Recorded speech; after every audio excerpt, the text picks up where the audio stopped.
नमस्कार, मैं हूं अभय कुमार। आप देख रहे हैं अपना खास कार्यक्रम बिहार समाचार। बिहार समाचार में बातें बिहार की, खबरें बिहार की और बिहार के बारे में तमाम जानकारियां। इसके साथ ही देश दुनिया जुड़ी वो तमाम खबरें जो आपको जानना जरूरी है। तो नजर डालते हैं आज की खबरों पर। तो बिहार में गर्मी से राहत मिलने वाली है। अब पूरे बिहार में बादल छाए रहेंगे। 10 जिलों में बारिश का अलर्ट है। 32 जिलों में से 32 जिलों में 38 डिग्री के बीच रहेगा पारा। तपती गर्मी से मिलेगा राहत। बिहार के उत्तरी हिस्से में चक्रवाती हवाओं का क्षेत्र बना हुआ है। इसके साथ ही पंजाब से बंगाल की खाड़ी तक टर्फ रेखा जा रही है, जिसके प्रभाव से पूर्वी पश्चिम चंपारण, शिवहर, सीतामढ़ी, गया, नवादा, रोहतास सहित 10 जिलों में 24 घंटे के दौरान तेज हवा और बारिश होने की उम्मीद है। जैसा पहले बताया जा रहा था कि प्री मानसून इस बार जल्द आ जाएगी। जितना लू से तपा है बिहार, उतना जल्दी से इस लू से, गर्मी से राहत भी मिलने वाली है। और दूसरी खबर यहाँ आ रही है कि 12 साल से कम उम्र के बच्चों का टीका, कोरोना का टीका, कोई इमरजेंसी सेवा नहीं है। यह ऐसी कोई स्थिति, आपातकालीन स्थिति नहीं आई है कि उन्हें टीका दिया ही जाए, लेकिन टीका लेने के लिए प्रेरित किया जाएगा।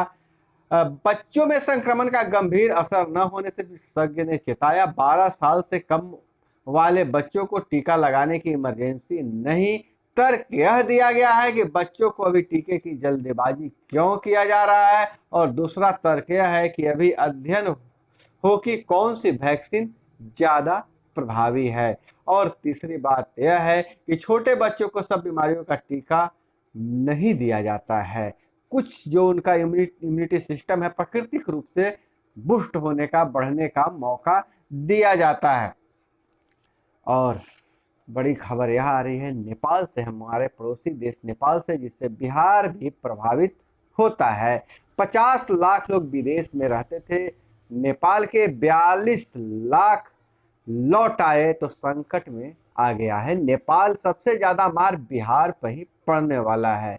3 करोड़ की आबादी में 20% विदेश में रहती है, लेकिन कोरोना के कारण लोग लौट गए थे, जिससे उन विदेशों से आने वाला विदेशी मुद्रा भंडार में काफी कमी आ गई है, जिसके कारण नेपाल में आर्थिक संकट मंडरा रहा है। नेपाल में विदेशी मुद्रा भंडार महज 9.8 अरब डॉलर शेष है। जीडीपी 3.7 है, जबकि 12 अरब डॉलर विदेशी मुद्रा का भंडार नेपाल के पास रहता था। और अनुमान यह था कि 7% जीडीपी रहेगा, जिसका असर यह हो रहा है कि बिहार की ओर पलायन ज्यादा हो रहा है। लोन क्रेडिट बंद होने से व्यापारी त्रस्त, जमाखोरी से महंगाई चरम पर पहुंच चुकी है। और इधर नजर डालें ट्विटर से, सोशल मीडिया साइट ट्विटर अब एलन मस्क की संपत्ति हो गई है। अब ट्विटर पेड होगा। ट्विटर पर ट्वीट करने के लिए पैसे देने होंगे। सरकारी व कमर्शियल यूजर को देना होगा चार्ज, तो कैजुअल के लिए मुफ्त है। घबराइए नहीं, जो आम लोग हैं उनके लिए मुफ्त रहेगा ट्विटर, लेकिन जो सरकारी और कमर्शियल यूजर हैं उनको पैसे देना होगा। वहीं बिहार से खबर आ रही है कि मुख्यमंत्री ओपी शाह को दी गई श्रद्धांजलि।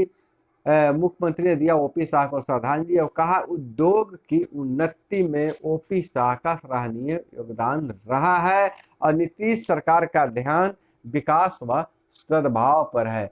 और 21 शराब माफियाओं पर कसेगी ईडी का शिकंजा, जब्त की जाएगी संपत्ति। जी हाँ, बिहार में शराबबंदी है, लेकिन बिहार से बाहर के लोग बिहार में शराब की खेप पहुंचाते थे, तो वैसे शराब माफिया पर अब कार्रवाई की जाएगी। और 21 शराब माफिया पर केस किया गया है, जिनकी संपत्ति अब जब्त की जाएगी। राज्य पुलिस ने पीएमएलए के तहत कार्रवाई का प्रस्ताव भेज दिया है। वहीं दूसरी तरफ कहा जा रहा है कि शराब को जो विनष्ट किया जा रहा है, तो उससे मिट्टी प्रभावित और पानी प्रभावित हो रहा है कि नहीं प्रभावित हो रहा है।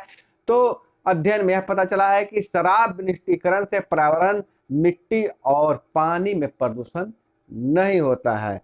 और वहीं बिहार की अगर हम बात करें और लालू यादव की नहीं बात करें तो बात बेईमानी होगी। तो लालू यादव कह रहे हैं, लालू यादव बोले कि हनुमान चालीसा पढ़ना है तो मंदिर में जाके पढ़िए, दंगा फसाद के लिए इरिटेट मत करो। लालू प्रसाद यादव ने कहा कि नीतीश कुमार के साथ पर अभी कोई बात नहीं है, तेज प्रताप मेरा बेटा है, मैं उसके बारे में फैसला करूंगा। राजद सुप्रीमो लालू प्रसाद यादव ने इशारों में भाजपा पर जोरदार हमला बोला है। कहा दंगा फसाद के मकसद से एक तबके को इरिटेट किया जा रहा है। उनका कहना था कि अगर हनुमान चालीसा पढ़ना है तो मंदिर में पढ़ो ना, इसे या लाउडस्पीकर के मसले को विवाद का एजेंडा क्यों बनाते हो। वे बुधवार को दिल्ली एम्स से डिस्चार्ज होने के बाद मीडिया से मुखातिब थे। नीतीश कुमार के साथ के सवाल पर उन्होंने कहा कि अभी ऐसा कोई बात नहीं हुई है। बोले देश भर से लौटाए गए पीके, प्रशांत किशोर को कह रहे हैं, का बिहार में कोई ठिकाना नहीं है। एम्स से डिस्चार्ज होकर वे अपनी बेटी डॉक्टर मीसा भारती के घर रह रहे हैं। और वहीं एक अन्य सवाल के जवाब में उन्होंने कहा कि तेज प्रताप मेरा बेटा है, राष्ट्रीय अध्यक्ष है हम, और हम हैं उसके बारे में हम न निर्णय करेंगे। उन्होंने खुद को स्वस्थ बताया। कहा डॉक्टरों ने संयम से रहने की बात कही है, पानी कम पीने को कहा है, चेकअप के लिए 2 सप्ताह बाद बुलाया है। पटना जाने के सवाल पर उनका कहना था कि यह सब 1 सप्ताह के बाद निर्णय लिया जाएगा कि वह पटना लौट रहे हैं कि नहीं लौट रहे हैं। और दूसरी बात, भोजपुरी गानों में जाति सूचक शब्दों का प्रयोग। जी हाँ, भोजपुरी गानों में जाति सूचक शब्दों पर अब रोक लगाने का निर्णय लिया गया है। जाति सूचक गाने पर पूरी तरह से प्रतिबंध लगेगा।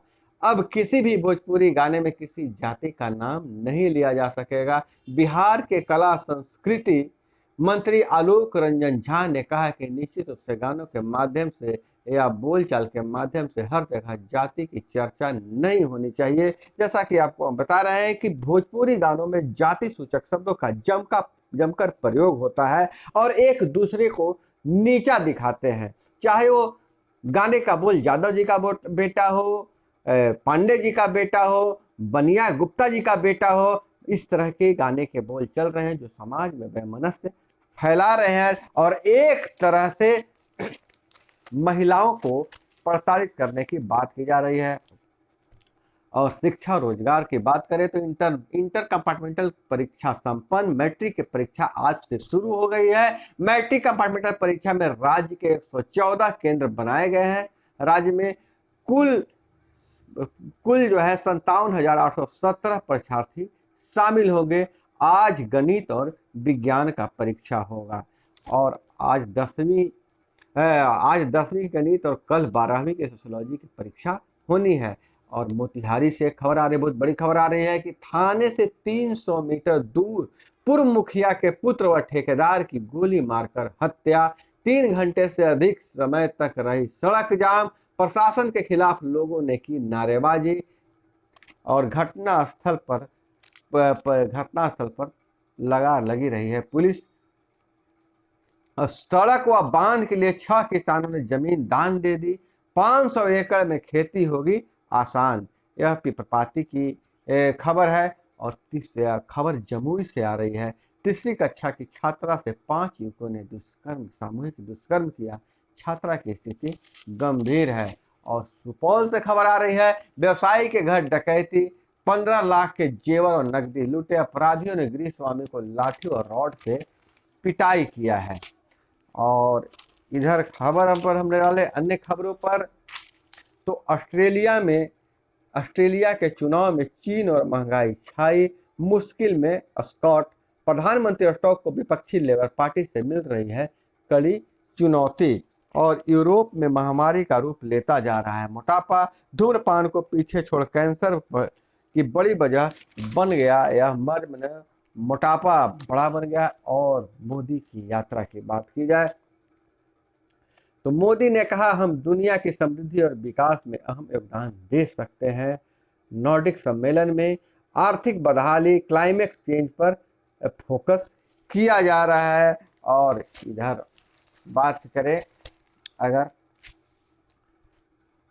कि 45 माह बाद होम ऑटो लोन फिर से महंगे हो गए, लेकिन एफडी के अच्छे दिन आ गए हैं। और दूसरी तरफ विश्वविद्यालयों की जांच में नहीं अटकेगी स्नातकोत्तर छात्राओं की प्रोत्साहन राशि।